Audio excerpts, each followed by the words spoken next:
Hi everyone and welcome for this brand new tutorial. Today we are going to take a look in the way I paint my base for Marvel Crisis Protocol.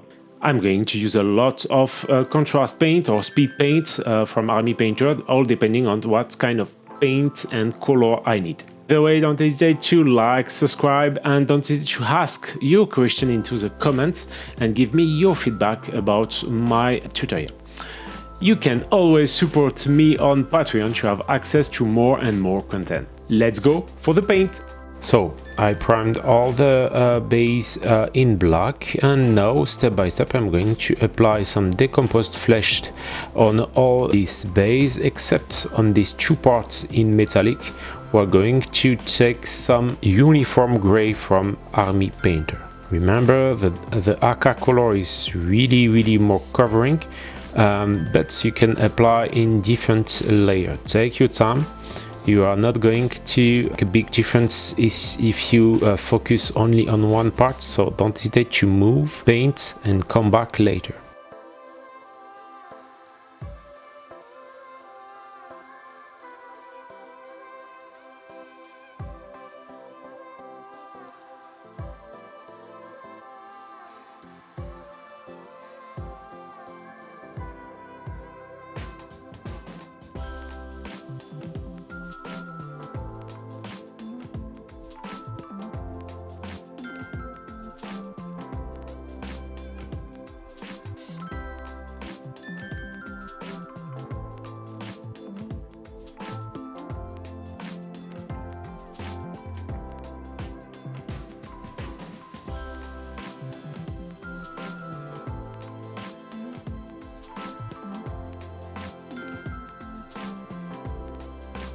As you can see, I apply again and again more and more layer just to have something perfectly clean. So I do like that, but you can always prime directly in this kind of white. There are one from Army Painter. You can use it more easily, and after apply some black all around the base and some gray just on the metallic part.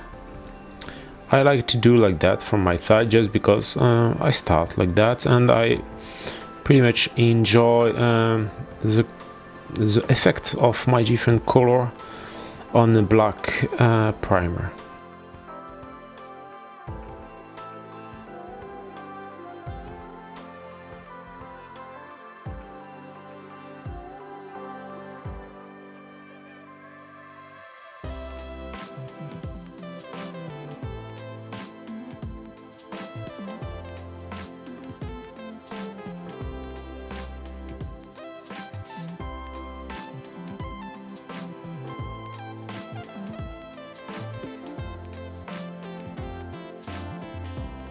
This is some uniform gray, but from Army Painter, but you can apply all kind of gray. The only things for me is to have some kind of neutral gray, something not so much clear and not so much dark.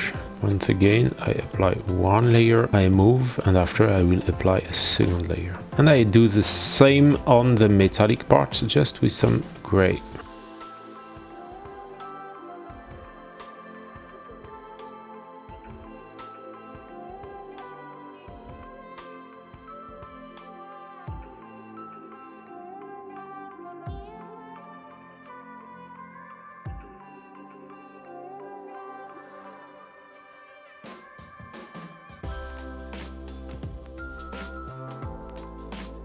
And now I come back with some palette brown on the white parts and with Space Wolf Grey on the grey part. I'm going to try to push my color in the direction of my shadow during the process. And now I'm going to apply my color, but I'm going to apply it with synthetical brush. It's more cheap brush, but it's really enough with this kind of color. Remember, I do that just because contrast or speed paint color is going to make pretty bad things to your brush, in fact, so it's always better to use some basic synthetic brush for this kind of step. As you can see, I play a few with my contrast paint by using clean brush without paint, without water, just to remove a few contrast I apply on this part, for example. Don't play too much because it's going to remove the paint totally at the end, but you can a few remove on the edges, for example, or on a few surfaces like that.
So this is a large size model of base, and actually on the small one that's worked pretty well, but on this it seems to be not enough dark in my opinion. So I make a second layer of the same color just to have something more strong as a shadow.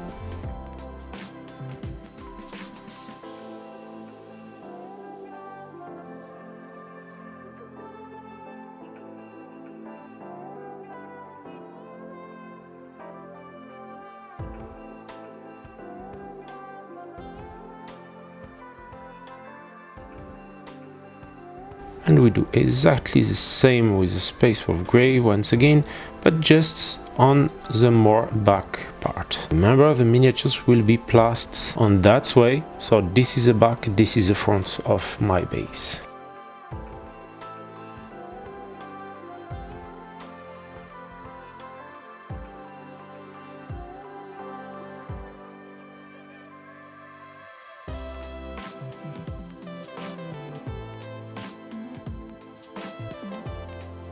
And now I'm going to apply some hardened laser on this part and some green black on this.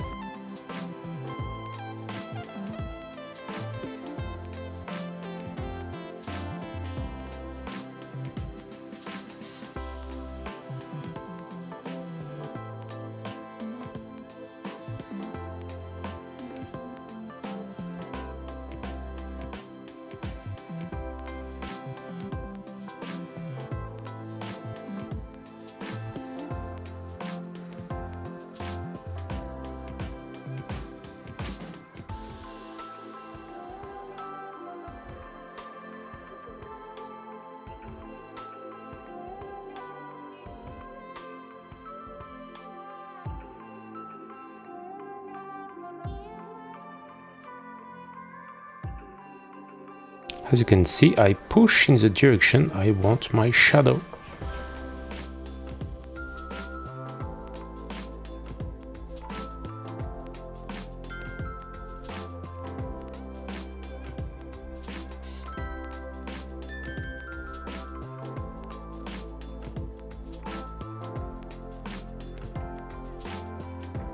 And I do the same with the green black. First I apply on the surfaces I want to be the more dark, and in second time I'm going to push the rest of my paints on my brush just directly in this direction.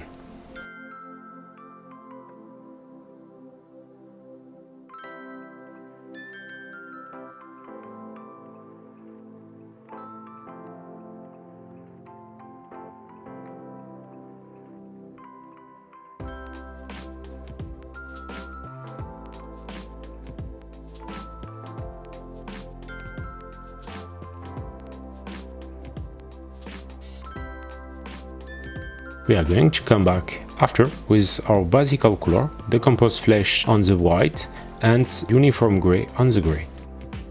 So I'm going to push my highlight on the front, and by the way, I'm going to pushing my edge highlight everywhere with this color. You know, but I repeat once again, always apply one layer, we let it completely dry, and we can come back later with, for example, a second layer. By the way, you can exaggerate a few and pushing a little bit more contrasts on the different color just by using this basic color and pushing on some few parts of the base.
And as I explained before, I come back on the gray with my basic uniform gray to pushing once again my contrasts on this part by pushing the edges in gray.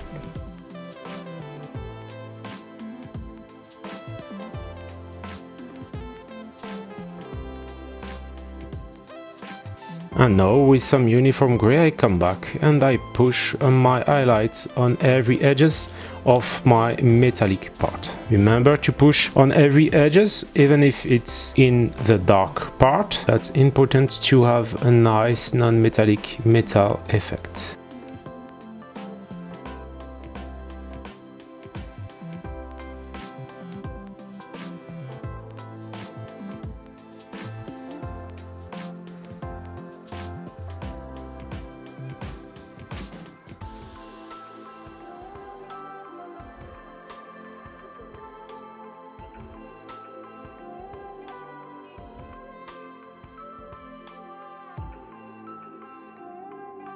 And now we are going to mix a few white into the gray to have a very light full gray, and we are going to apply on the part who take the more light on the metallic part, and only on the part who take the more light.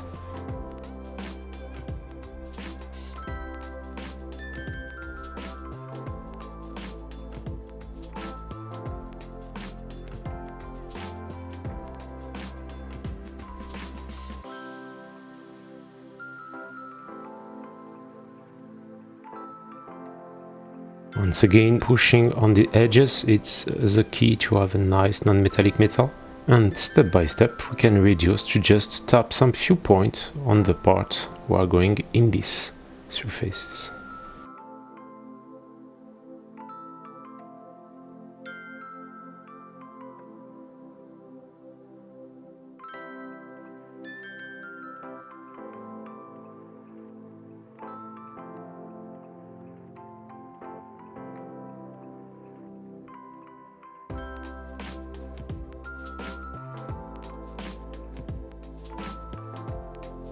And now my surfaces of white is not enough clean in my opinion.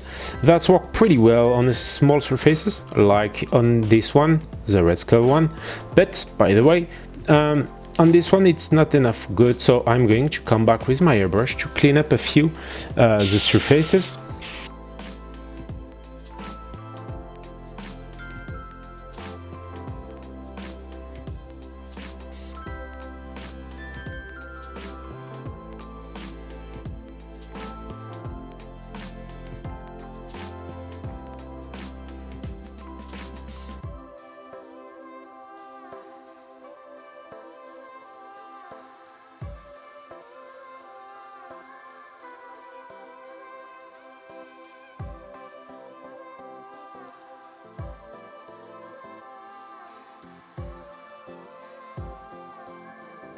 As you can see now, I come back on all the small little imperfection, and I am going to pushing a little bit more my highlight on the edges. I'm always with some decomposed flesh, but apply with a brush, it's going to be really more contrasted, as you can see. That's going to give really more life to my base, and we can see all the imperfection of the ground directly appears, and we need to push a little bit just to put it in the front of our eyes. Remember to exaggerate more on the part we are going to be in front.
And just to clean up and finish, I come back with some green black, and I come back into the more strong recesses right there, right here.